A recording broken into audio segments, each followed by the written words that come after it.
Waiting. Hey, what's up, fish tank people? What's going on? Dustin's fish tanks. Stumbling through some technical stuff. How's everybody doing? Where's the camera? Here's the camera. Move it out the way and say hi to you. Hey, I got you. How's it going? Please excuse me while I learn how to not do a Google Hangout and instead do a PowerPoint so I can educate you all on a little something. I have to go over to the other event that I started real quick and share this to get everybody rolling. Oh, there they are. People are coming. They're in. All right, good. So I'm glad to be hanging out with y'all today in the nice warm basement when it's 19 degrees out. I'm going to try to stay focused, looking you in the eye as best I can, and then I want to talk about carpeting plants today. So if you're watching this live, thank you for putting up with me, fumbling through some technical stuff. I got no Andrew right now. The man is off all week. Josh is still working because Josh is a beast. So what's up? If any of you all could go and actually share this link both to your social media worlds, and then if you can do me a favor and go to the old place where I was hanging out and then come and check this out, we will get this party started. I am going to be talking about carpeting plants. I want a carpet. You want a carpet. Everybody wants a carpet. So I am pumped to be bringing you guys talking about carpeting plants. There's a lot going on with it. A lot of misconceptions. A lot of just pull this up here. You know, a lot of people want a lot of things that get them all excited and get them all riled up. And the reality of it is you got to know what you're getting into with the carpet. So in today's video, we're going to talk about like defining an actual carpet, because carpet might vary from different tank to tank. We're also going to talk about the importance of copying Mother Nature, and we're also going to talk about my favorite carpeting plants and my absolute least favorite carpeting plants, stuff that I hate. So I hope everybody is good, bringing it to you all here with this. And somebody's just going to quickly tell me that the audio is good with just a 1. Just type a 1. I'm going to be rolling. I'm going to move this little thing here. I've got all this wonderful technical stuff going on underneath here where I can actually expand the PowerPoint. So now you can't see me. It's all bringing it to you. I'm going to actually slide this over just a little bit so I can get in your faces periodically. I don't want to mess with this too much because I had a bad webinar one time, and nothing's worse. Nothing's better than a good webinar. Nothing's bad than a bad one. So I'm going to try to get this just handled real quick here to make sure that if I want to come over here. All right, so that's where I need to go. If I need to go over here and look you in the eye, I can come over here and talk to you. So let's talk about carpeting plants, shall we, folks? What is this? Carpeting plants 304, the rugged roll. All right, so carpeting plants, let's talk about it.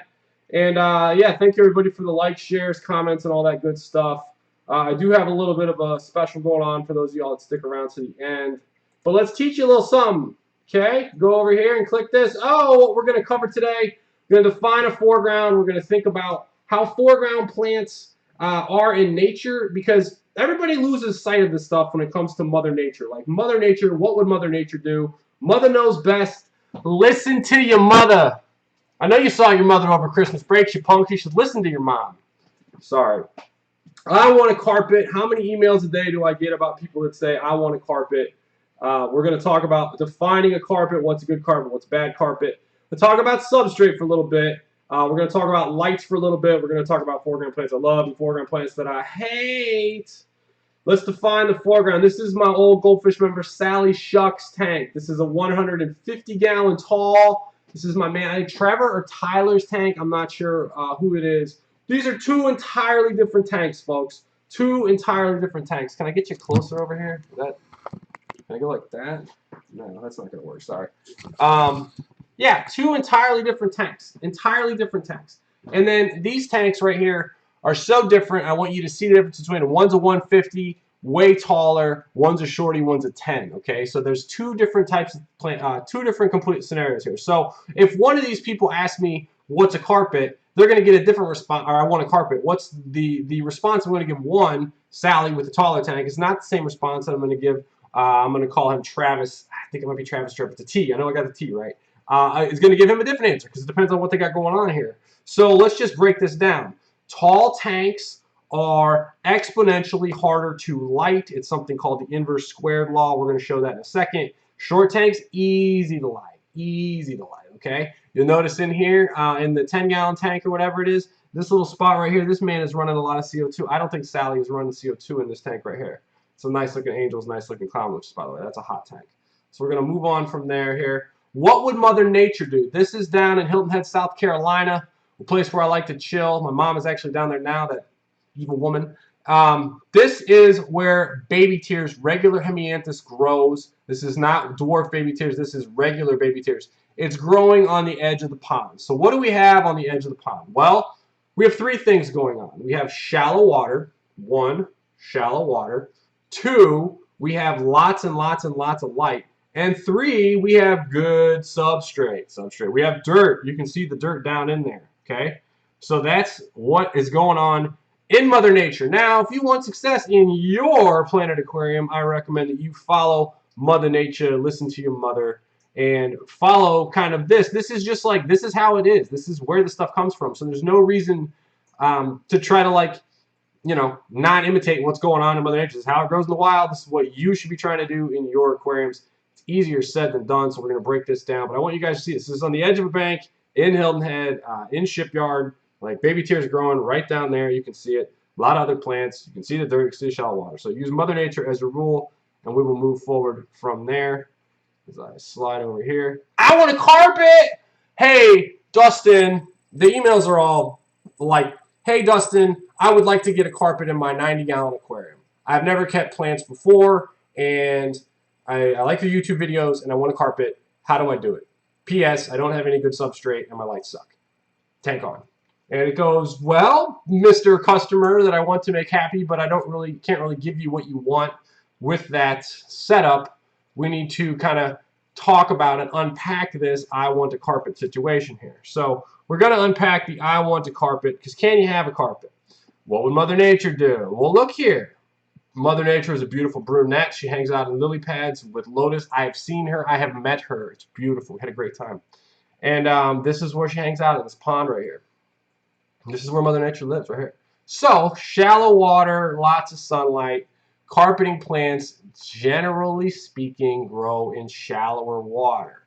Let's go back to the guy who said, I want to get a 90-gallon aquarium, and I want to have, I have one light bulb on it that I don't know how old it is, and I have terrible substrate, and they want a carpet. That's not Mother Nature, okay? That's like 4 feet out into this pond right here, and not really giving you anything, right? You're 4 feet deep. You probably don't even have any dirt out there. It's probably just rocks or something. And that's not what we're trying to do. So we got to keep moving, and we got to talk about substrate. Now look, this is actual like grass. This is not real, like it's fake grass right here. But this is growing down into good roots. Plants absorb 400 to 400 times more nutrients through their roots than through their stems and leaves. You've heard me say this all before. This is what's going on in here. So if you guys can see this and understand this, that your plants need to have a smorgasbord where they eat, you're going to be way, way, way better off. Smorgasbord, like unlimited amounts of food. They grow in dirt. If you feed them, endlessly be able to feed them, they will grow exponentially better for you as a carpet. This is often, often, often overlooked. We'll move on from here. This is full sunlight. This is not a lighting webinar. This is a foreground carpeting plants webinar, but I will bring it to you like this. Full sunlight, shallow water, and full sun. Depth does matter. Size does matter, boys and girls. So for every unit of measure, this is the sun, this is a light bulb, this is whatever you want it to be as far as your light source. Every unit you go away from it, you exponentially lose light. More and more and more, it gets less and less and less. So to light this tank right here is not the same amount of light required as to light this. A 20 long is long, 20 tall is tall, 20 tall is way harder to light than a 20 long. That's as good as I can sing. I will do Q&A at the end, but not at this time because I got to keep the flow moving for those of you not watching it live. At live, I'll get you at the end, I promise. All right, so full sun, full freaking sunlight, inverse squared law, exponentially lose photons the further you get away from the light source. Let's keep moving here and talk about this. This is just a quick, everybody should know this. This is what your plants see. This is what humans see. You want your spectral composition to look like this. I don't want to talk about that too much because I got a lighting video coming out at some point in my life. We'll keep rolling. Plants that I hate. I'm going to take a step back here. Step. Can I stand up? Oh, I can't stand up. Sweet. All right, so with this, this is an aquarium that it's in a I don't know, it's one of those nature aquarium, whatever. And look, it looks fantastic. Got the Iwagumi set up and looks all great. The problem is that this gives people, beginners particularly, the wrong impression of what they can just go jump out and do. These are professional aquascapers, professional edited photo. This is not, Johnny 10-year-old's aquarium. So what we need to do is this. We need to step back. We need to look at what these guys have going on. First of all, you don't see any lights. You don't know how much light they have going on. You don't see any filters. These are all taken without the filters and the CO2 off. There's no pipes. There's no plumbing. There's no nothing. Okay, so this is just taken for the photo. I'm going on a little bit of a rant, but I hope you guys understand. Like, if you look at this photo closely, like, you don't see any light. You don't see lights. You don't know how much lights they got. You don't see the CO2. You don't see editing, blah, blah, blah. Look, they look great, but don't get yourself discouraged when you see an aquarium like this. There's an art to not only making the aquarium actually look good, but also making it look good in Photoshop. Everybody with me on that? So don't get sad. Be happy. Be happy you have an amazing tank. Be happy that you live in a place where you can create a beautiful aquarium. Creating nature is the ultimate luxury. Kashimano. So we move on from this. Plants that I hate. Why do I hate these plants? Because we're looking at glossostigma, and we're looking at hair grass, I believe. That's probably a liliopsis, but whatever. You're looking at the glosso and this one right here. That's not an easy plant to keep. I don't care who you are. That's not an easy plant to keep. Like, you can be like, oh, whatever. Like, I've grown it in a 125 with high lights, high CO2. So I'm not nuts about these plants. I'm not saying you can't keep this plants. There's probably, a couple of you that actually are keeping some of these plants, and good for you. But you know as well as I know that glossostigma is not a beginner plant. It's not an easy one to keep. It takes a lot of maintenance to keep it that low and sexy. It's beautiful when you get it going, but not an easy plant to keep. So everyone says, I want a carpet on with that glosso look. They want this look. Guess what? You can't have this look. We've got some plants at the end that can give you a look like this. So you gotta keep moving. Anybody enjoying this? Can I get a like so I know that my internet soul is okay? No, this one, I hate this one. Likes, shares are always appreciated, because I got no way of knowing who you are and what you're about unless you give me a little bit of a like or a nice comment, maybe even a super chat, God forbid. I got 5 on it on the super chat. Dwarf hairgrass, folks. Drives me crazy. Luckily, we got an alternative for this, but this is this is actually, excuse me, dwarf hairgrass, dwarf baby tears, both of them. I'm gonna bat them out 1-2 punch. Keep you guessing. Yeah, the dwarf hairgrass. Look, dwarf hairgrass is grown in this much water in the United States. Like, you can get it in Florida. Like, it's grown in the United States. This plant particularly you're looking at right here is dwarf hairgrass. That's also clear as a bell, grown above water, because you can see how much is actually coming out of the top there. You can see the little, like, tufts or whatever. If it was grown underwater, it wouldn't have that. So right out of the gate, you look at that plant for sale, you say either no is your first thing you say. You say no, Dustin, I don't want to buy that plant. Dusty told me on a thing on YouTube not to buy dwarf hairgrass. Or you say, I'm going to buy that plant and I realize that it was grown in this much water, but assuming I have a 10 or a 5 gallon, I'm going to grow it in this much water, and it's going to have a heck of a lot of a hard time to convert. And I can do it, but I understand there's a struggle behind it, and it's not going to come easy. So if everybody understands that, they will be good. There's some quote in there that I'm not going to read. I think it was a value at some point in this presentation, but I'm going to keep moving. Dwarf baby tears, I'm going to tell y'all right now. Anytime you're dealing with anything, generally speaking, with the exception I'm going to talk about in a minute, like dwarf baby tears, or like, I don't know, dwarf stuff, like smaller stuff is probably going to be harder to keep than the regular. Like, with the exception would be dwarf sage. Dwarf sage is pretty easy to keep. We're going to talk about that in a second. But, like, dwarf baby tears, dwarf hairgrass is going to be harder to do because they're made to go shorter. And if they're made to go shorter, they're growing in really, really shallow water. Hemianthus cuba comes from Cuba. You want to imitate the conditions in Cuba, which is not easy to do. Okay? So everybody understand that. Get with me on that. Give me a like if you understand that, because that's something that's just going to save you time, save you energy. You're not going to be killing plants. You're going to have a happy little life. You're going to have a happy little tank. Okay? Glossostigma, I just beat on it, but I'm going to beat on it again. Notice this plant is fat looking. I mean, this is a fat looking plant right here. However, look at the conditions in this tank right here. Look at this. 3 lights, shallow tank, and next to a window. Okay? Like, you see the ridiculous amount of light. I'm not saying you can't do it. I'm just saying this would be the best way to do it. And that, shout outs to whoever's photo that is. I wish they had their name on it. I'd give them some props. But you know, that's what you're getting into. So if you're getting into that, you got to understand, like, you know, that's a real commitment. That doesn't, the lighting doesn't include the fertilization methods. It doesn't include the CO2. Not to mention the manicuring. I mean, that is not a low tech. That is not an easy aquarium to maintain. So if you can understand it, like, you know, that ain't it right there, and you can just kind of like know what you're getting into with that. Like, do you have any idea how many hours this dude spends away from his family alone? Maybe chilling, maybe not, maybe it's stressful. I don't know. This guy right here is trimming the heck out of some Glosso. And if that's what you want, go for it. But I'm going to tell you right now, that's not easily done. That's manicured. That looks fat. I mean, let's just give some credit where credit's due. That looks fat, right? That's amazing. That's the fat, like the good. And then so that looks great. But understand, like, that's well trimmed, that's replanted, that's high CO2. That's also a great photo. So don't get yourselves all worked up into Glosso. We got some regular baby tears we're going to talk about in just a second here. So there's Glosso right there. Post-Amon Health Fry. I'm going to tell you right now, I actually did keep this plant for a minute. And the problem that I had is that I never got rid of the snails in the tank that it was in. So they ate it. So this is actually, if anyone's keeping some Post-Amon Health Fry, drop me a comment or whatever and let me know what you're thinking with it, how it's treating you. It's a plant I do want to get back, but not an easy plant, not a beginner plant. Was hot on the scene for a while.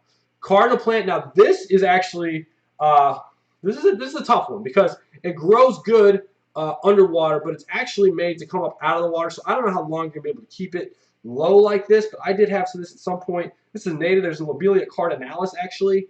Lobelia cardinalis. I have a German mentor who Swiss mentor, excuse me, and he loves Lobelia cardinalis. I knew it when I handed it to him, but. So this is a cool foreground plant. Again, stays low. Now this is not going to be a great foreground plant in like a 10-gallon because you're going to have like if it gets too tall. But like in a taller tank, it'll get about this tall, so it would look cooler in a, you know, as a foreground in a bigger, taller tank than in like a shorter tank because it gets a little taller than what you might like. But cardinal plants, that's a nice one there. Riccia. I love Riccia. Someday I ever get a bigger location to grow my own fields. Riccia will be one of them. It's on the list. These are, I'm not sure if this is a mono tank or not. The one on the bottom left might be. Very, very awesome plant. And what you want to do with Riccia is you want to float it. I don't have any of it in stock for now. But you want to float it, and then you want to tie it to something using string. And these are all just tied little balls. Oliver Knott, that's how you say it, by the way. And you guys check out his YouTube channel, too. I'm going to link that up. His YouTube channel is dropping some really sick stuff. These days. It's unfortunate that he's not getting more love from YouTube with this stuff because it's pretty gross in the good way. But yeah, Riccia. So Riccia is a cool one. This is one you do not want to mess with right out of the gate. If you do want to mess with it, float it out of the top. I think that's the best way to go with it. But yeah, super soft, cool look. And what you can do is you can actually weave Riccia in with all of the like dwarf sage and stuff that will actually grow like a weave hooks over it, and that's something that's pretty cool to do. If you can pull that off, that's pretty fun. We keep it moving here. The whole gotta give crowd outs to Tom Barr.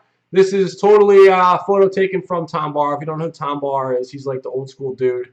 He's not even that old, but and he lives out in Cali, and he's like the grand sensei guru. Everybody gets all their driftwood from him. He's usually bringing in. He's one of the first to bring in some pretty cool plants.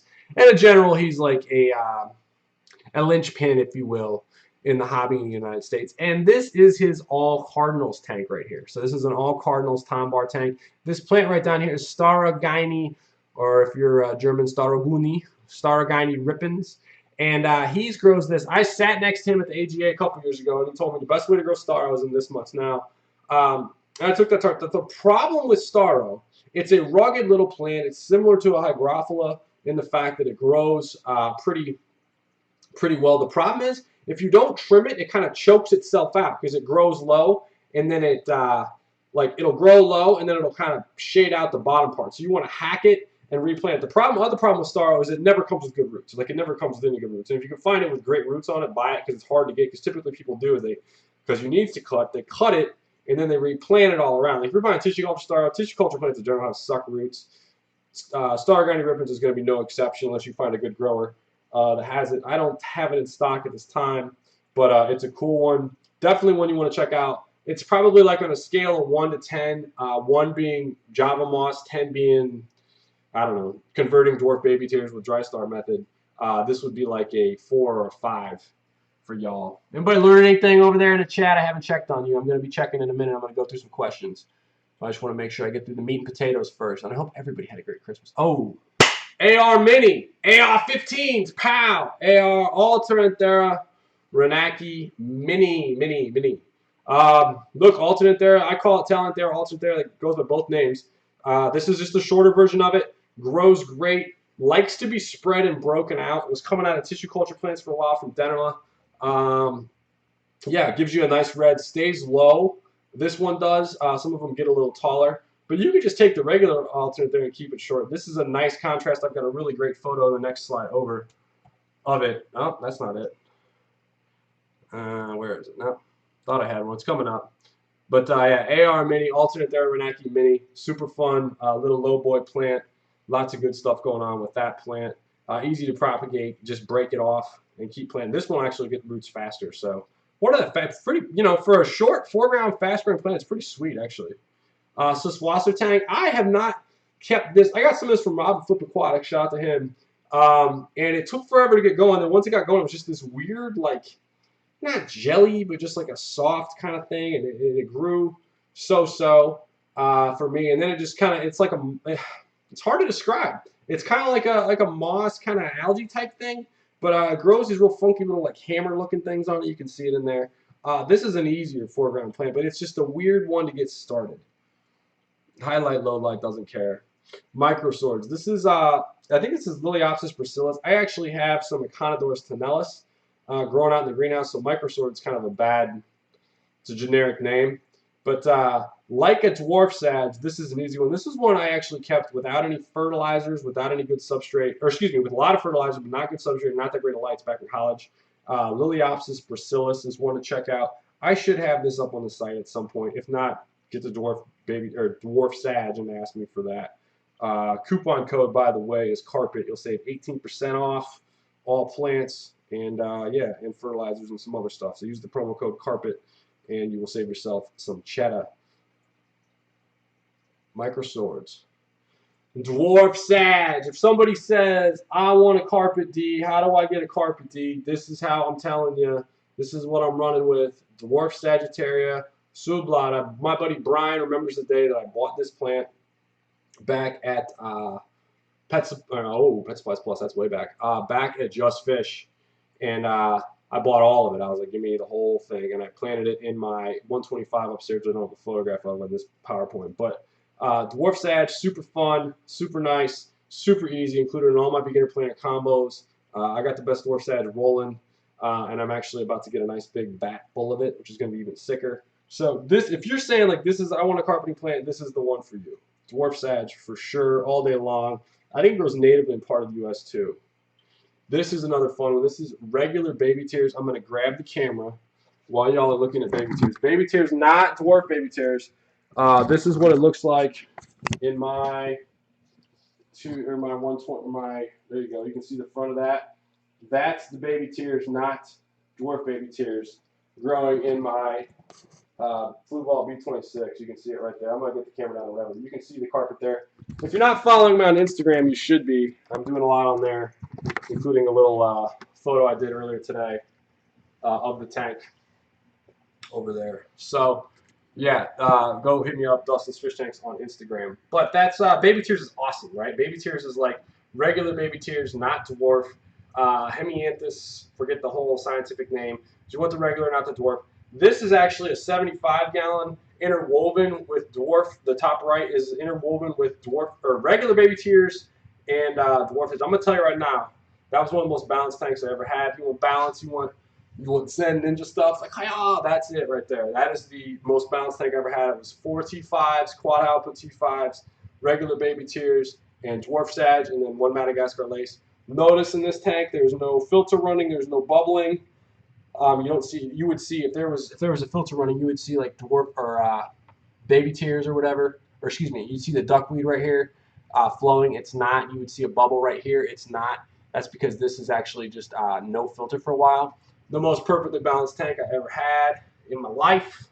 Loved it, and I grew this in BB gun size BB gravel and dirt underneath it, and I had one loach that ate all the snails, and it was just a bomb. So a lot of fun. Baby tears with dwarf sag is what you're looking at there. You can also see, now look at this other tank right here. We're talking about depth. This is the regular baby tears going with in a taller tank with a big old rainbow. Yeah, and that's a fat setup. I forget whose setup that is, but that's a real nice setup with the regular baby tears. So I hope you guys can see my two favorites, dwarf sag and regular baby tears, are my two top, my number one and number two. I got some other ones in here I want to show you, and then we're going to wrap up. Crypts, I've got 5 different types of crypts on the site right now. My red crypts are amazing. I should have put a photo in the slide, but I didn't have time because I was running late. The crypts, that's a crypt pondifolia. That's a crypt parva. You hear the word crypt parva, you hear the word Melatonath parva, you buy it, all right? There's a parva type rainbow that's really, really ridiculous, and crypt parva is no joke either. We've got this stuff. We've been growing it underwater for about a week. There's also bronze crypts, red crypts. Now, crypts, you don't want to grow crypt parva or crypt bronze or any of that stuff in a taller aquarium. It's not going to, well, excuse me, in a shorter aquarium. It'll be easy to grow, but it won't be as good of a foreground plant. It becomes more of a mid-ground plant. Crypt parva is hard to get growing low like that. Shout outs to Benny, by the way, for this photo. It's a sick photo, but crypts are real good. That's a crypt pondifolia. There's too many types of crypts. There's a crypt society. So crypts are a nice foreground plant, though, folks. Crypts are a nice foreground plant. And then I think this is the last one. Yeah, last but certainly not least, we got Java moss. I'm showing you the sexy mosses here. This is the one that's going up like this is I believe that's a flame moss right there, and I'm actually out of stock in that. I do have tons of regular Java moss, and then this is the Christmas moss. Christmas moss is bomb. That will be back on the site here in a little bit, so you can check that out. I've been growing it on my own, loving it in-house. So those are some fantastic foreground carpeting plants for you all. If you enjoyed this, say, hey, Dustin, I enjoyed this, and give me a like and a thumbs up, and I'll do this more often. I'm trying to do it with a better setup behind me, hint, hint, wink, wink, and I'm usually trying to do it so I'm not the one technically in charge, so that would be Andrew. So if you enjoyed this, please like it and share it, because that way I'll know to do it again. And if you don't help me, share it, like it, whatever, I won't know if it was any good. So I hope that you have enjoyed this.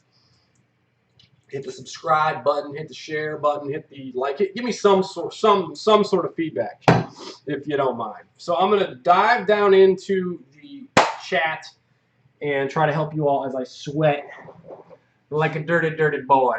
What's going on? So we're gonna go down to the chat here. We're gonna pull this out. I'm gonna hide this so I can look y'all right in the eye. In the eye, is this in the eye here? Get you closer here. Kirkwood hoodie in full effect when it's 9 degrees out. Hope everybody's having a good one. Yeah, y'all good? Y'all feel good? Let me come into the chat. I'm going to scroll way back. Excuse me. The promo code, by the way, Christy, oh, what's up, girl? You linking up stuff? The promo code is CARPET. Save yourself 18% off going into 2018. 18% off. What's up? All right. I'm going to scroll up a little bit and then get into the questions. So, like, your question might be just typed. There's no way I'm going to be caught up. And then when I run out of gas, I'm going to stop. So, yeah, I hope everybody's doing good. Everybody smash that like button, as somebody so kindly said here. I'm going up here to love the Cuba country. Hey, okay, all right. Hey, Dustin, what plants can grow in brackish water? Good. I've never done a brackish tank, so I'm not trying to speak about something that I don't fully know, but I'm going to tell you that brackish a brackish aquarium you can do Anubias, and I would try Java Fern, but I would do a very light salinity. I don't know what kind of salinity you're running.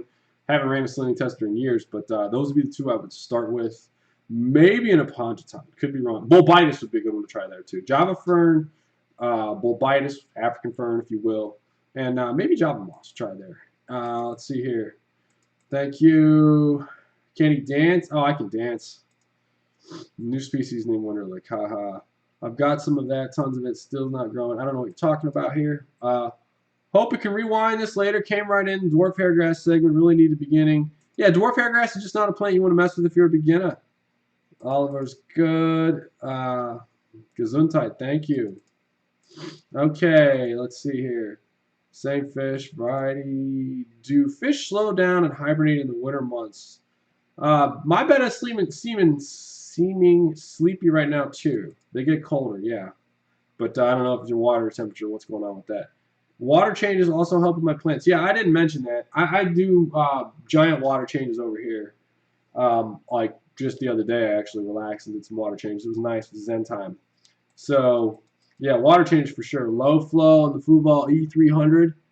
Yeah, that does suck about that filter. And they say that when you buy it too. You got to have better flow on it or it won't cool well because it's got that surround on it. Let's see here. A lot of iron always helps. Let's see here. Like the underwater Husker thing. I don't know what that means. Okay. I have grassy plants and black pots. There you go. Love the dwarf sage. Only thing I can grow. Hey, listen, if you can grow a dwarf sage, you're doing well. What else? Amazing tank. I didn't mention CO2. CO2 is can be used and probably should be used in a lot of these plants I just mentioned. You don't necessarily need it, but it certainly will help. All right. What is the substrate? Shout out. I like the fluorite, fluval stratum, the Brightwell stuff. You're doing the pre-mates. Obviously, I'm a dirt guy, so yep. Thanks for the love on the people following me up on Instagram. Christy, can I trouble you to link up my Instagram profile there? Everybody got the promo code, by the way. The promo code is Carpet on Dustin's Fish Tanks. Save yourself 18%. That ends when we hit the new year. Two chicken to go filterless.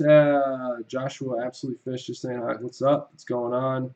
Love this. Cool. Thanks. Any questions? Got it. One. All right. What else we got going on in the questions, folks? I'm going to dip here in a minute. I'm kind of running out of gas here. No chance to link it up. She's got it. So I don't know if this is even allowing me to send links there. Dodging the computer for real. Oh, here we go. Cool. How much DIY CO2 bottle should I use for 125? I would use 125 liter. 125 liters is a 50 gallon or 40 gallon. I would use just two small ones ideally. Yo, brother, what's up, man? Big fan of fish. Keep 15 tennis. I gotta read these. The guy's talking about his 10,000 gallon pond. Heaters, man, you're going to need a lot of heaters for that sucker. Good morning, everyone. Ever kept banana lily plant? Turn red or use pressurized CO2. Give me a thumbs up from Australia. What's up, everybody? Yeah, so I don't keep the banana plants. I have no problem with them. I just don't keep them. So just if they hit the surface, you're going to want to watch that because that will change the dynamic of the way the plant grows. So, yeah, page not found on link. Yeah, I don't know why it's not letting me link up my stuff here. When you go to the gas store here, beginner carpet plants for 10 gallon, I would say dwarf sage for sure, or Java moss. Java moss I got all day long. Let's see here. What do you think of 88 aqua soil? I like 88 aqua soil. I hear it lowers the pH. I have somewhat higher pH, if you will, my pH like 7.5, so it's not bad. How long will the 5-pound tank last? Somebody just said 12 to 18 bucks. Not sure how long. It depends on how hard you run the CO2. How long does the car last? It depends on how long it's going on. You know, how hard you run the car. Are you driving the hell out of it, redlining it all the time? So, yeah. Are any of the links to my site able to link up? Next big order of plants arriving. Soon. We got to get some other things tied down through the city of Lexington first. Let's see here. What else? What's good lights for 55 gallon tall? I'm sorry, I do sell a standard double. It's 48 inch. My own line of LEDs is pretty bomb. That'd be what I recommend. That'd be the way to go, probably. Tiger valves, Dustin. Not sure whether to buy or not. Not sure what that is. Seeing active links, Dustin. Are they working? Evan, click the links if you don't mind. Are they working? No heater bills. Oh man, my heat bill is insane. My heat bill's like was like $300. Probably was $475, but I'm assuming $175 of that was my house. Are my LEDs waterproof? Yes, they are. They can get wet. I mean, I don't recommend you dip them, but I mean, they can get wet, sure. Instagram was a 404. Yeah, I don't know. Facebook and YouTube and Instagram, they don't get along. So Dustin's Fish Tanks on Instagram, you'll see a photo of that tank over there, wherever it is. And you can follow me there. It's fun. Ditch the at the end. Oh, thank you for that tip. Ditch the hashtag, yeah. That's it, Christy. You getting that? Figuring that out? Good plant life for 10 gallon. It'd be a 18-inch standard double. I hate to promote my own lights, but I mean, they're pretty good. I've got a lot of good reviews, so I'm good with that. Link's working. Cool. Do you heat your greenhouse? I'm close to the same area. I thought about building a greenhouse and growing my plants, but I worry about the winter. All right, Albany Aquatics and Aquariums. The answer to that question is no. I do not heat the greenhouse. I heat the water in the greenhouse. Last night it was 9 degrees. That is 9 degrees. That is, what's 0 for 32 minus 9 is 21. That's 21 degrees below freezing. And I decide I'm going to run heaters in all of my aquariums. I cover it and I seal it good. I seal it with the condom, as I call it. I use 2 of them actually, double protection for your preserve. And I seal it up, and then I run heaters. And the heaters run pretty hot, but I mean, you're talking, I'm running probably, I don't want to get too technical with it, but I'm probably running 10 300-watt heaters. That's a ballpark, which is 3,000 watts, which is 3 kilowatt hours, which costs me 10 cents an hour. Times 3 is, it costs me 30 cents an hour. It's probably more like 40 or 50 cents an hour to run. So that does add up there. But the reality of it is I'm growing plants right now because there's sun out. So that's just the rub. That's how it is. What do you think about Marineland LEDs? I'm not a fan of Marineland LEDs. I tried some back in the day. They were given to me, and it was promptly given back. I'm not saying they didn't make them better, but yeah, it's a lot of fun. Yeah, I don't know. Marine at the time, I have not tried their new LEDs. Their old LEDs sucked, and I think they know that, and they admit that. Let's see here. I've got a 75-gallon for Christmas. I have Eco-Complete substrate. What carpeting plants do you recommend? I say, here's the rule with any plant. If you don't know what you're doing, you start with the easy. If you don't know what you're doing and you're like trying it out and it's a new setup or new, every tank's different, and you're just start with the super duper easy stuff. You start with the easy stuff and then you try it. When that works, you try the next thing and the next thing. So start with easy. Dwarf sag would be my recommendation for that. It's a long-winded answer for you, Remington. Unholy are far better options for your money versus, yeah, you got it. Yeah, there you go. Thank you, Free Day, for that. Here, hey, your brother. Thanks for the super chat coming in. 2 pounds. That's like $5, I think, man. Appreciate it, dude. You're always a big supporter. I love it. So yeah, what other questions do we have here, folks? Got a 48-inch LED that blows. Yeah, man, that sucks.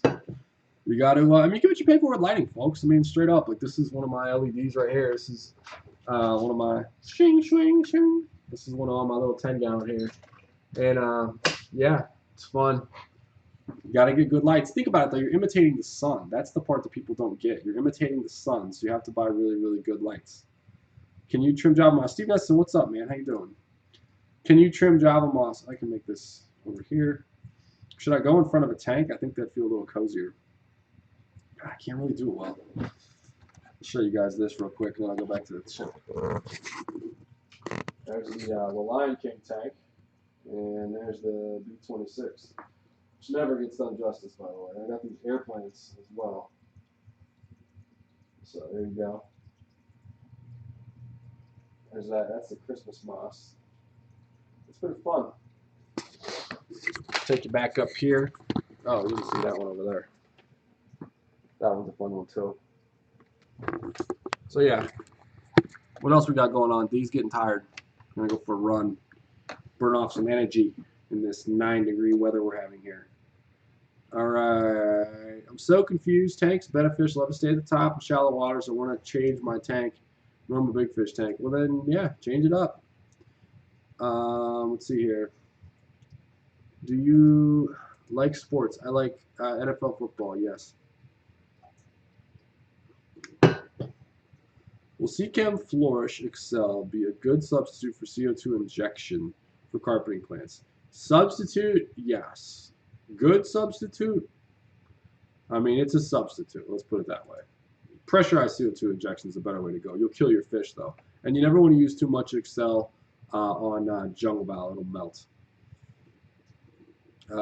Can light be too intense for plants? Mine seem to be looking burnt. I would doubt it that they're looking burnt unless you're doing something crazy. What do you think of the Phoenix 24/7? I've never actually used any Phoenix products, so I cannot speak anything at all about them. I've heard the power supplies go bad, but I don't know. So let's see here. Can't get dwarf sage to carpet. Well, you probably need to run better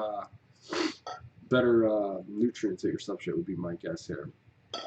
How do I move? Do I like EC Green? I've got my own fertilizer. I've heard of that stuff though. Let's see here. Got a new LED because my old Phoenix planted just went nuts without having wet. Only had it for 2. There you go. What's up, fish freaks? What's going on? Phoenix are still not waterproof. Not sure. I mean, it's hard to make a waterproof light though. You know, I mean, mine can get in the water and dip, but I mean, I'm not saying you should dip them. You know. So yeah. What else you got, folks? This has been fun. I'm enjoying it. Having a good time. Thank you for the super chats and all the support here. I'm using CIY. Oh, passive CO2. Nah. How do you keep the cup flipping over? Ed, that's a good question, bro. You gotta take. You gotta have something in the corner of the tank. He's talking about passive CO2. You run a cup upside down, and then the cup will flip. It's hard. You gotta get a little like something over the top of it, and like a weight or something, and that will keep it underneath there. My plant juice does not. It has a tiny bit. Actually my growth juice doesn't have any copper in it. Sorry, I thought I did for a second. It's safe with critters. 55-gallon tall. I want a carpet. My light moment, current probe. My hair grass isn't growing. Yeah, we just talked about that, Steve. If you have a tall aquarium and you have bad lighting, you're just not getting light to the bottom. I try. Dustin, you trying? You prefer tying, gluing, or mass or John I'm actually a tire. Good question, Evan.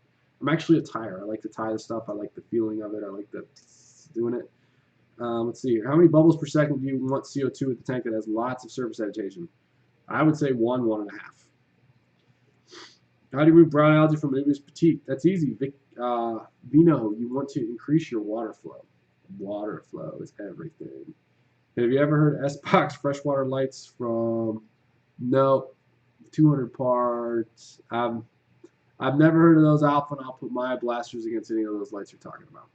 You're good for that. It sounds like a good thing. And PAR, by the way, is not everything. PAR is a photosynthetically active radiation. That doesn't necessarily mean it's hitting the exact points you want it to hit. Just food for thought there. What else? Yep. Also look at the Twin Star stuff. Evan, thanks for the plug.